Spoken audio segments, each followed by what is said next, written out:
Hello, church families. Pastor Craig coming to you with your daily devotion. And as we continue to look through the Bible at examples of people who overcame trials, and sometimes, as we're going to see, some of these people overcame the trials, and some of them really struggled. And I think that's a good message for us. Is some people we see just seem to really breeze through these trials, and some people really struggle with them. And we're the same way. As we go through the trials in our lives, there's some of them that we're going to breeze through fairly simply. And there's going to be others that we're going to really struggle with. And as I'm going through and looking, as we're coming through the Judges, as I've given a couple of examples, there's a story in here that continues on with women that God has given to us in His Word as examples of people who face trials. And actually the story that we're in today, actually pretty much the whole story really surrounds women, the whole book, and about the interactions that they have and the trial that they go through. And so, of course, I'm talking about the book of Ruth. And if you'd like to join me in Ruth, that's where we're going to be taking a look at in chapter 1. And we read the story of a woman named Naomi, who is an Israelite woman, and she and her husband are living in the area of Judah in Bethlehem during the time of Judges, and during a time when the nation was not following the Lord, and a famine came upon the land, and so severe was this famine that Naomi's husband makes the decision to move her and their two sons out of Israel, out of Judah, into a foreign land, into Moab, and to be amongst the Moabites, who were not Jews and were not God's covenant people, and were not under the laws of Moses, and had their own gods that they worshipped and sacrificed to. And so desperate were they to escape this the famine that was going on, that they traveled to this foreign land to set up their lives there. And so you can imagine, I mean, there's a lot of trials in so doing. And we could make a lot of judgments here and say, well, they should have trusted in God and they should have stayed where they were. But people make decisions. And God works through these decisions to accomplish His will and His purposes and His plans. And God's certainly going to do that here as Ruth goes into this foreign land. And as we're going to see in the text, and after she gets there, her sons find Moabite women and they marry them, which again, all kinds of recipe for disaster there, as you have Jewish men, covenant men, who marry uncovenant women who are not under the law of God.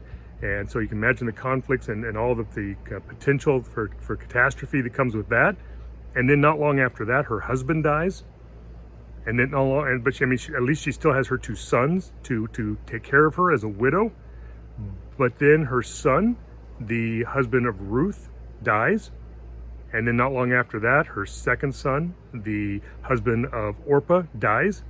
And now Naomi finds herself alone in Moab amongst a foreign people with nothing but these two daughter-in-laws who are not of her people.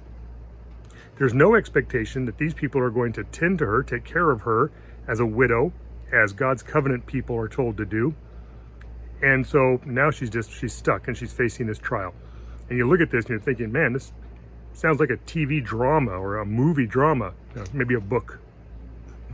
But so often we see that God works out His will and accomplishes His will through history, or otherwise said, His story, as He narrates and authors this story of all that has occurred, ultimately to bring about His purposes and to glorify Him.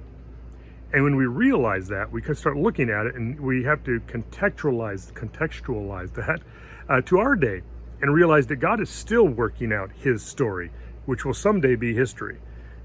But we're part of that story today. And God is working in our day. And we look around at what's going on in our day, and oh my goodness, are we in trial? And are there things going on that we have opportunities to succeed or to fail in? And our attitude is so important. What do you do when you realize that we are part of God's drama that He is living out in our days as He accomplishes His will and His purpose? What attitude do we take? And here's my suggestion to you, is to remember that God is the author of the story, and He knows the beginning, the middle, and the end of the story, especially concerning you. He's written all these things in His books, and He knows every day of your life. And so what we need to focus on is less on big picture and more on just today, what can I do to serve God and to glorify Him? I can't control the end of the story. God's already written these things, and praise God, we see that righteousness wins. And I'm so thankful to be a part of his story as we live out our days in the way that we do. Again, recognizing him as the author and us as willing participants in his story, and to, again, just seek what we can do to glorify him. But as we look at this story, coming back to Naomi, she finds herself caught in this situation. And so she makes the decision that she's going to return to her people. She finds out that the famine has been lifted from Judah and that there's now food available there. And so she makes the decision to return back. But she knows that if she goes back, that the people will take care of her. I mean, the Israelites, again, God's covenant people, would provide for her as a widow. But what about these two women? And you can just hear her heart as she makes these pleas to these two women that are not of her people, and says, look, go back to your people, return to your people. And I'm actually going to read some section of the scripture here. And so we're in Ruth chapter 1, and I'm picking up in verse 8. Now Naomi spoke to her two daughters-in-law, and she said to them, both of you, go back, each of you to your own mother's home. You were kind to your husbands who have died. You have also been kind to me. So may the Lord be just as kind to you. May he help each of you find a secure place in the home of another husband. May he give you peace and rest. And then she kissed them goodbye. They broke down and they sobbed loudly, and they said to her, we'll go back to your people with you. But Naomi said, go home, my daughters. Why would you want to come with me? Am I going to have any more sons who would become your husbands? Go home, my daughters. I am too old to have another husband. Suppose, though there was still some hope for me, suppose I got married to a man tonight and later had sons by him. Would you wait until they grew up? Would you stay single until you could get married to them? No, my daughters, my life is more bitter than yours. The Lord's powerful hand has been against me. And when they heard that, they broke down and sobbed again, and then Orpah kissed her mother-in-law goodbye. But Ruth held on to her. Ruth clung to her. Look, said Naomi, your sister-in-law is going back to her people and to her gods. Go back with her. But Ruth replied, don't try to make me leave you and go back. Where you go, I'll go. Where you stay, I'll stay. Your people will be my people. Your God will be my God. Where you die, I'll die, and there my body will be buried. I won't let anything except death separate you from me, and if I do, may the Lord punish me greatly. My goodness, I mean, what commitment and dedication we see in this young woman, Ruth, to her mother-in-law, who makes this conscious decision to abandon her people, her false gods, and to turn and to cling and to follow Naomi into her land. I mean, all the unknowns and uncertainties, and yet she's certain of this thing, that she will not abandon her mother-in-law or her mother-in-law's God. And so we ask ourselves, and then we see this, again, this heart that Ruth has. I mean, for these two girls, she doesn't want to try and bring any more trial into their life. She realizes that they're both young and they could probably still find men to marry and be just fine. And she makes these two blessings to them. She says, may the Lord show kindness to you as you've shown kindness to me and kindness to my sons. She said, may Yahweh show kindness to you, separating out her God from all of their gods and their fake gods. And then she also says, may the Lord, may Yahweh grant to each of you that you would find another husband. So just such a blessing that she gives to them. And Orpah makes the decision to return, but again, Ruth, just dedicated and committed to her mother. And we have to ask maybe why. And why this commitment to serve her God? Where does Ruth learn about Yahweh anyway? Well, I mean, certainly people talked, but when we see her commitment to her mother-in-law, I think we can safely assume that she had heard about the God of the Israelites from her mother-in-law. And she makes that connection of mentorship there and dedication to her, and makes this firm commitment that she will go with her, that she will, serve her people, serve her God. And some people say, maybe she was just, superimposing, her gods, their gods, whatever your God is, I'll serve your God.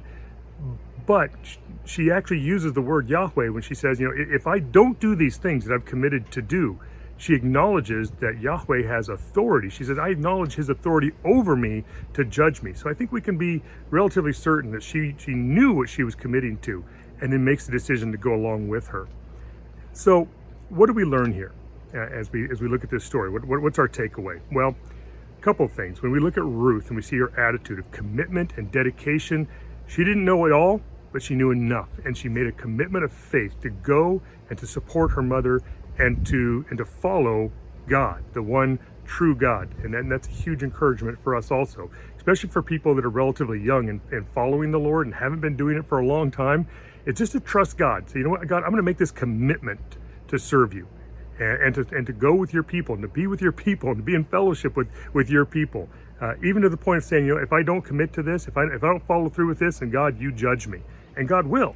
So it's an encouragement to be dedicated, and also an encouragement to stand fast. There's also a sense of failure here too, a little bit. When we look at Naomi's attitude in her return, here in Ruth chapter 1, verses 19 through 21, it says, the two women continued on their way, and at last they arrived in Bethlehem, and the whole town was stirred up because of them. The women in the town asked, can this possibly be Naomi? And Naomi said, don't call me Naomi. She said to them, call me Mara. The mighty one has made my life very bitter. I was full when I went away. I had a full family. But the Lord has brought me back empty.